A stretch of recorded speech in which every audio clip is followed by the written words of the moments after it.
5 months ko na siyang ginagamit. Paano siya gamitin?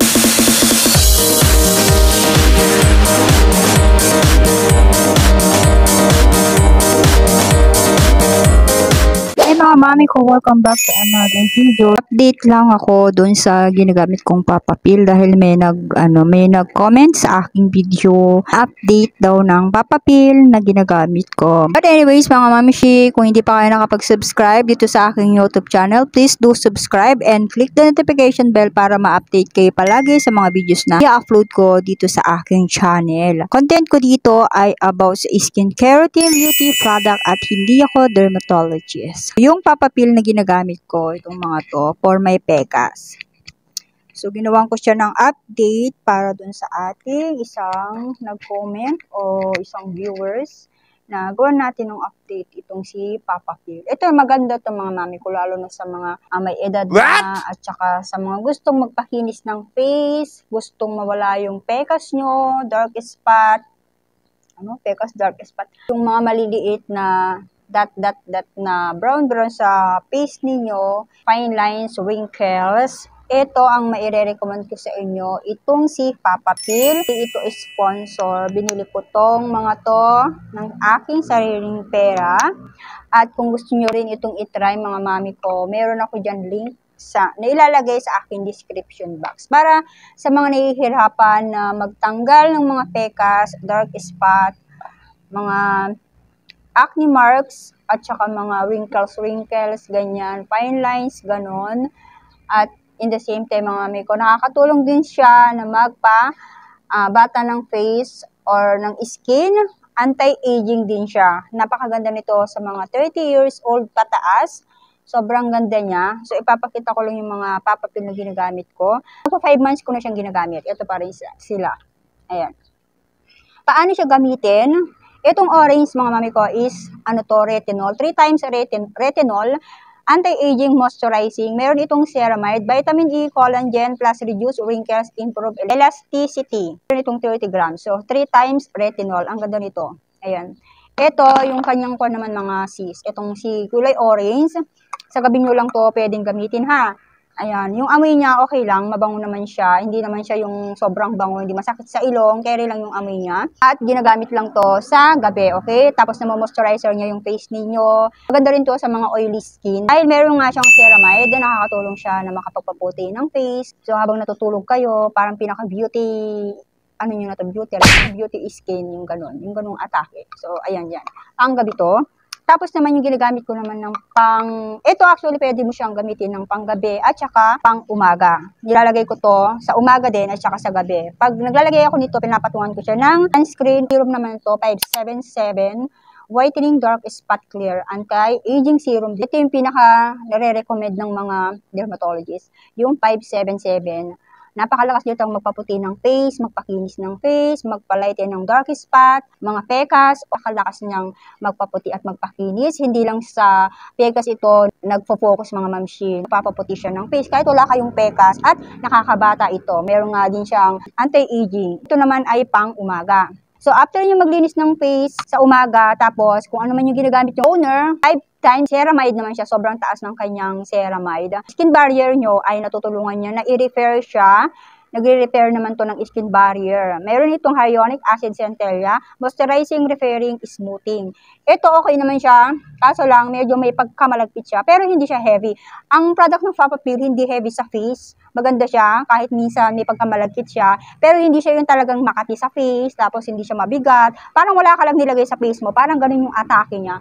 Sobrang okay din siyang gamitin, kahit na medyo may pagkamalagkit to. Sa umaga to mga mamshi, kung meron kayong mga skin barrier na gusto nyong i-repair, kunwari, yung mga face nyo, manipis na, tapos may gusto kayong i-repair, kunwari, may mga damage yung mga face nyo, ganyan. Kasi yung face natin, manipis niya. So, parang ito yung nakakatulong na i-repair yung ating barrier. Kunwari, nasira. Dahil, di ba nga, iba't ibang mga product yung ginagamit natin sa face natin, hindi natin maiwasan yan dahil naghahanap tayo ng mga iba't ibang product na mahihiyang sa ating skin. Tagala na sobrang dami-dami na natin ginagamit, doon na pumapasok yung pagkasira ng skin barrier natin. Kaya naman mas maganda to na gamitin natin, lalo na sa mga madami ng ginamit sa face mga rejuvenating, ganyan, di ba? So, ito, maganda to na repair ng mga skin barrier. Ayan. Ito naman yung atake niya, para siyang malambot din siya sa face, tapos yung atake niya parang mag-glow-glow siya, yung kumikintab-kintab yung face mo, parang ganun yung atake niya. Yung amoy niya, perfect, hindi siya masyado. Ayan, kukunti na lang siya, mga mami. Ayan. Yung presyo nito, mga sis, 500 plus ata ito. 300 plus ko na lang siya nabili. Sabi ko nga sa inyo, pricey siya. Pero maganda siya. Piliin nyo na lang din yung pricey na maganda. At in the same time ay alam nyo safe siyang gamitin. Ito ay FDA approved naman to. Huwag kayong magalala. So, ayun. Ayan. Ito, patungan nyo na lang ng polvo kung medyo nalalagkitan kayo. Papatungan nyo ng polvo para hindi siya, alam mo yun, yung para hindi siya yung nakakairita. Ganyan. So, ganun lang yung ginagawa ko. Tapos naman, so ayun lang mga sis. Ayan. 5 months ko na siyang ginagamit. Ayan, meron pa nga natira, oh. Ayan. Tapos meron bago ngayon yung ito nila. May bago, yung ganitong style naman siya. So, itatry ko yun kasi alam nyo naman ako, pagka naghiyang sa face ko at alam ko talagang maganda siya at effective siya, bumibili ulit ako. So, after ng 5 months, ito na nga yung ating skin. Ipakita ko sa inyo yung before na sobrang itim ng face ko dahil dito sa aking pekas. Hanapin ko siya, pag nahanap ko, ilagay ko dyan sa screen para makita nyo yung before at ngayon na gumagamit ako ng Papa Peel. So, ito siya mga mamshi. Hindi ko sinasabing matatanggal agad-agad yung mga pekas ninyo. Honestly, ito yung totoong reviews ko, honest review ko dito kay Papa Peel. Hindi siya talaga yung talagang totaling matatanggal niya yung mga pekas ninyo. As you can see, meron pa naman sa noo. Ayan, hindi tayo magsisinungaling dyan. Meron sa noo, pero hindi siya yung katulad before na maitim siya tapos medyo dumadami na siya. Ayan nga yung kagandahan mga mami ko pagka gumagamit kayo ng mga pangpekas, hindi na siya dumadami. Naglalighten sila, ito on. Ayan, sobrang naglighten na sila. Ayan, hindi ko sasabihin na talagang tinanggal nung Papa Peel yung pekas ko. Naglighten sila. So, konting push na lang. Sobrang magninipisan na talaga yung mga pekas ko. Ayan, no. Sobrang nipisan na sila. Dati guys, nung hindi pa ako gumagamit ng Papa Peel, talagang hanggang dito na siya. Hanggang dito na, papunta na dyan talaga. Tapos paitim na talaga siya. And dito naman, marami dito mga sis. Ayan, ito sobrang itim talaga yan. Pero dahil nga dito kay Papa Peel, medyo naglipisan na sila. Ayan, manipis na siya mga mami ko. Maganda na siyang tignan compare before na kahit anong ilagay kong foundation, mahahalata at mahahalata mo pa rin siya. Ayan. Dito, ito mga mami ko dati wala itong pekas. Pero ngayon, ayun, nagkaroon siya. Pero ngayon hanggang dyan lang siya. Napapansin ko hindi na siya nadadagdagan. Ito na lang siya. Hindi siya yung dati dito. Ito dati dito lang eh. Yung pekas ko dito lang siya. Dahil nga, di ba iba-iba yung ginagamit ko. So, hindi naman siya effective yung iba. So, ayan, dumami lang siya na dumami. Hanggang dito na siya.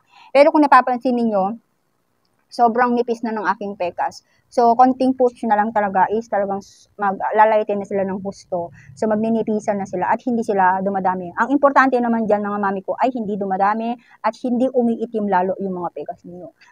Ayan. So, ayan yung kanyang atake. So, ang ano ko dito, ang honest review ko dito sa Papa Peel, maganda siya kung sa maganda siya mga mami ko. Pero dapat, itutuloy-tuloy mo lang yung paggamit sa kanya.